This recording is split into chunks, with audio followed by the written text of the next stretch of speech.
Straight ahead on CCX News, a big decision impacting Brooklyn Park's crown jewel. See why change is on the menu at Edinburgh USA Golf Course. Plus, preserving a city's past, how Plymouth is providing a unique history lesson. And later,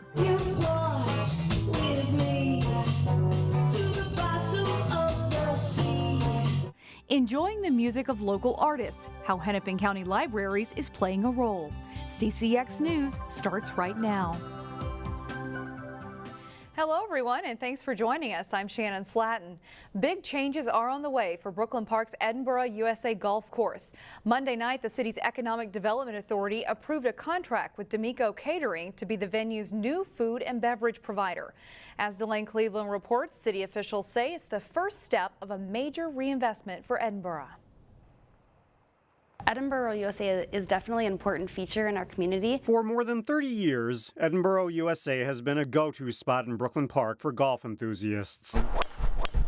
But if you're someone looking for a decent meal, city officials weren't exactly praising Edinburgh's culinary offerings. The biggest problem that has been had at the golf course right now has been service. The food quality's gone down, the service has gotten terrible. For more than a decade, Lancer Hospitality has been Edinburgh's official food and beverage provider. But city officials say catering and restaurant sales have been stagnant. As someone who's there every Wednesday morning at 7 a.m. for Rotary, I know this place. I know what it was, I know what it is, and I dream of something better. The contract set to expire at the end of the year, the city opted to go with D'Amico Catering. I don't want to be, too forward, but we think we can do better.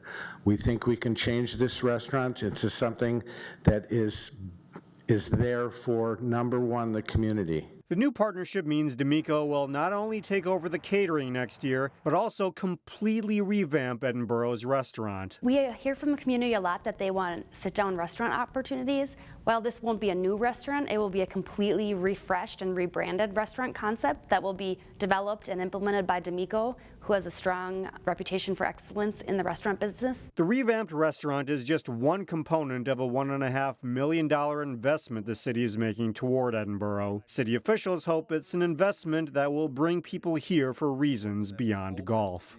Look at the people that have stopped going to the golf course because of the poor service. So I think that this is going to really help the golf course and the restaurant and the catering business and the city as well. Well, Brooklyn Park city officials say construction on the refurbished restaurant will begin this winter and hopefully open in the spring. The city also announced that there will be an outdoor wedding venue built at Edinburgh. Shannon? All right, thanks, Delane. A Brooklyn Park City Council vote on the so-called Project Hotdish is getting pushed back. A vote could happen now, October 22nd, or possibly in early November. Project Hotdish is a proposed fulfillment center that would be the largest of its kind in the state. It would host an unnamed Fortune 500 company. The developer, Skinnell Properties, would not comment on whether that tenant could possibly be Amazon. The delayed vote will give the developer extra time to shift around the building to make it more aesthetically pleasing to neighbors. The building will be 4 stories tall and fill a 72-acre site near Highway 169 and 109th Avenue at the Brooklyn Park-Champlin border. At a work session Monday night, city council members discussed concerns ranging from traffic to why the city can't just pick the company that moves in there. If this particular building or this whole site development was built in the rock quarry of Maple Grove, the same trucks that have to go from this building north through Champlin are still going to go through 169 in Champlin. I mean, we get who comes to the table, and that is one of the most difficult parts of this job, and people don't understand that. At the last Planning Commission meeting, it was brought up that Amazon was already posting jobs for the project. City officials say those postings are for a different facility in Brooklyn Park, a sorting facility that Amazon recently moved into on Wyoming Avenue. This large piece of land was previously proposed for a FedEx distribution center. The Brooklyn Park City Council voted it down in 2013. The city had concerns whether the FedEx project would create enough good-paying jobs. The unnamed tenant would provide many more jobs and generate significantly higher taxes. That's according to city officials. The area in question is zoned for a business park, which includes manufacturing, warehousing, and office uses. The Metropolitan Council has awarded more than $1 million toward buying land for regional parks and trails. Some of the newly purchased land will be used to expand the West Mississippi Regional Trail through Dayton, Champlin, Brooklyn Park, and Brooklyn Center. Money from this round of grants will go toward buying land for the trail in Dayton. When complete, the Three Rivers Park District Trail will be more than 20 miles long and have links to the existing Rush Creek and Shingle Creek regional trails too. Pilgrim Dry Cleaners' annual Coats for Kids drive is underway. Until October 13th, all 26 locations will be accepting coats for both kids and adults in need. When donated, the business will dry clean the coats and donate them to local charities where they will be distributed to families in need. The Brooklyn Park-based business has been taking part in this charity drive for about 33 years. The founder, Don Rosen, he had a woman come in and she just expressed that she needed a coat for her son. And he thought really hard and said, you know what, I think I might have one. Went in the back of the store and in the old inventory, he was able to find her coats for her family. And that kind of sparked the initial drive. The business hopes to gather 10,000 coats by the end of the drive, and so far they say they are about a third of the way there. Still ahead, how the city of Plymouth is working to preserve its history. Plus, Park Center gets the offense rolling in a boys soccer match against Elk River. But first, a tale of two weather extremes. On Wednesday, we approach 80, but on Thursday, we're back down to the 50s. The city of Plymouth continues to focus on the future, but that doesn't mean the city has forgotten about its past. Some grade school students found that out today, as Eric Nelson reports. This is a 1925 Maytag wash machine. In Plymouth, there is no such thing as washing away history. This is the Farmers Home Hotel, which was on the corner of what's now 55, right by the Park and Ride. It's all about preservation of the past at the Plymouth Historical Society. Mission Farms was developed out here in Plymouth to be a home for those people who were what we would today call homeless. The city has an impressive pedigree. Yeah, that's creepy. And a group of kids from Oakwood Elementary School saw that up close on Tuesday. We bring the kids out here to show them what the big woods look like. Plymouth was originally all either woods, swamps, creeks, or lakes. In the grassroots days of Plymouth, this is how big County Road 6 used to be. Pioneers literally had to pave their way to a new life as they forged ahead through rugged terrain before finally settling in the city. The Parker family came out to Parker's Lake. Daniel Parker had to walk in front of the wagon, throw branches out of the way, chop little trees out of the way to get his family out here on what's now County Road 6. Plymouth is 160 years old. They have all 8 grades in one room. And a trip to the Historical Society is like traveling into a time tunnel. One of the top draws is a 1925 Ford Model T. This truck has been in the family since 1925. My great-grandfather, Henry, used this truck to bring produce down to the farmer's market. The truck is still in tip-top shape and is a glimpse into yesterday. The grade school kids saw some cool artifacts and even sat in an old schoolhouse. This is to the days of prior to electricity. It's unlikely they had ever seen a record player before. This was a unique history lesson for the kids, and they learned plenty. Knowing where they came from or how the hardships were from when our forefathers developed this land.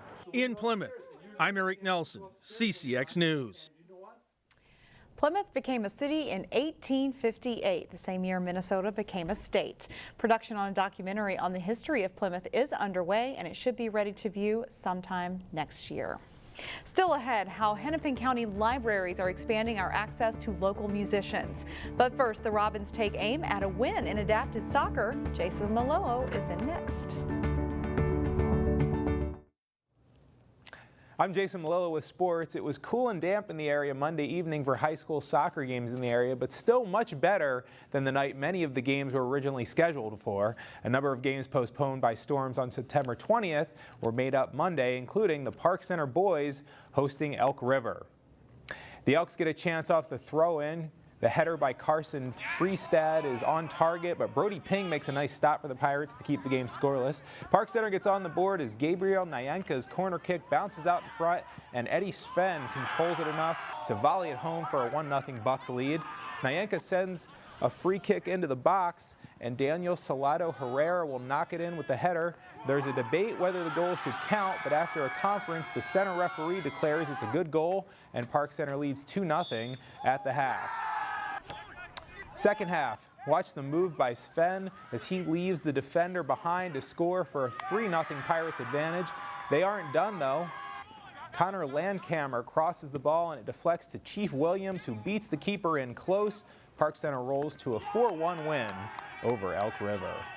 The Robbinsdale-Hopkins-Mound Minnetonka Robins have a lot of success in the PI division in adapted soccer. The Robins CI division team was looking to get into the win column after a pair of losses to start the season. The Robins facing Wayzata Minnetonka. First half, 8th grader Brian Marquez Flores takes the ball off the wall and goes in to score for the Robins. Deshaun Harms gets the loose ball in front of the goal and drills it into the corner for a 4-0 Robins lead as they start to roll. Marquez Flores pushes by 3 defenders and scores again to make it 6-rip. Second half, Harms will steal the ball and score, putting the Robins up 9-0. Marquez Flores will make another nice run to the goal and finish again as the Robins win 13-5 for their first win. They host North Suburban Wednesday at Cooper High School.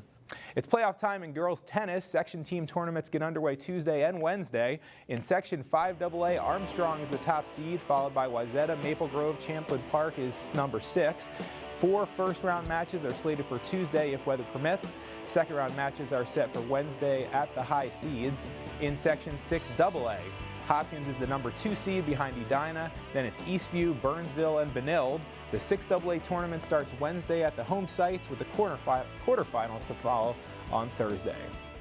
The Totino Grace boys soccer team is closing in on another Northwest Suburban Conference championship. On this week's Sports Jam show here on CCX, we meet the Eagles' talented forward Herbert Endeley. Here's Jay Wilcox with a clip from that story. Soccer coaches are always looking for scorers, guys who can create and put the ball in the net. Senior Herbert Endeley of Totino Grace fits the bill pretty well. After netting 34 goals and 14 assists as a junior, he scored 15 goals with 6 assists in the Eagles' first 10 matches this fall. He's just got a great soccer sense. He knows what to do with the ball. He knows how to get open. Obviously, he can finish very well, but he's great at finding his teammates and setting them up. I know last year he had most assists on our team, and this year he's leading right now, so he doesn't just score goals, he gets the whole team goals. I feel like I've improved since last year. I feel like I'm helping the team in ways that I should and in ways that I expect myself to, so I'm really proud of myself and my teammates as well. Many soccer teams in the Northwest Suburbs have African immigrants playing for them.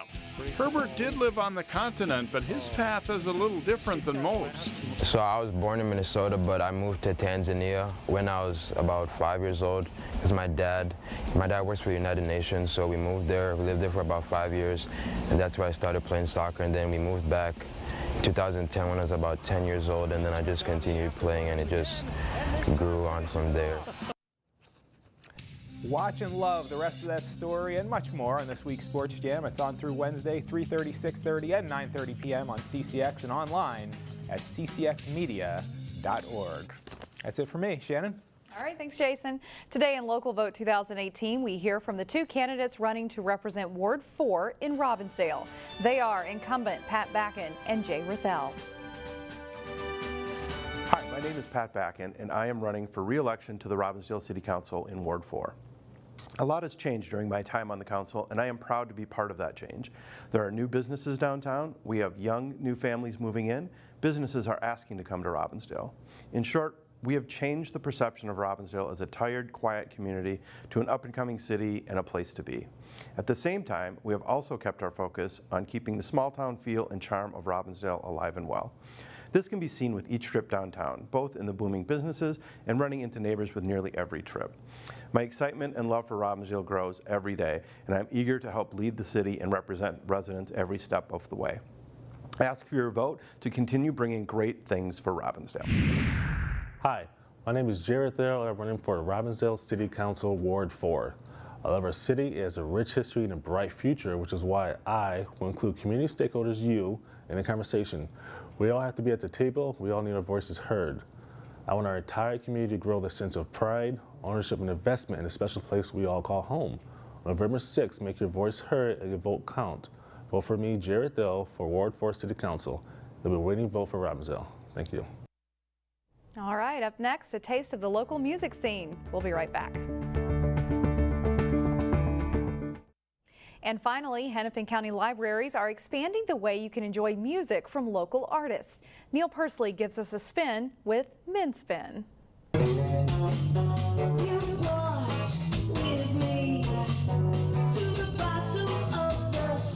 The Plymouth-based band Osseo released their latest 8-song EP this year called Out of Sight. They've produced 3 other albums prior to this year's EP, and they've been playing around the Twin Cities now for about 10 years. But like other local artists, they can never have enough exposure. Min Spin is helping with that. Min Spin's actually an interesting story because it started out as a possible project down the road a few years ago, but the technology wasn't there. Min Spin is the relatively new music sharing platform that Hennepin County Library System adopted a little over a year ago. They began with a call to local artists. We launched our first submissions about a year ago, a little over a year ago, with 55 artists, and we just added 70 more artists just a few weeks ago. Osseo was one of the first bands to get in on the initial process and submitted their 2016 album, Elysium. And I think it's just going to help promote musicians that might not have been heard otherwise, because so many people are in bands and doing music. It's difficult to, get out there and get the exposure you need. We're hoping it gets, obviously, exposure for fellow artists, including ourselves, but it's a great resource for networking, at least us as musicians, meeting other musicians. Min Spin is available to the world to listen to, but to download the music, you need a Hennepin County Library card. You go to the website and you can search on a genre if you're interested in, say blues or R&B or hip-hop or country. You can actually search in a genre, and those artists will pop up on the screen and you can listen to them. Min Spin is an example of how the Hennepin County Library System is not only keeping up with new technology, but embracing it. Knowing that at least here in our home stomping grounds of the upper Midwest and certainly Minneapolis, St. Paul, Hennepin County, we're able to point people to resources that the library offers. Say, hey, you can just be streaming this stuff and discover other artists that are on this as well. In Plymouth, Neil Persley, CCX News.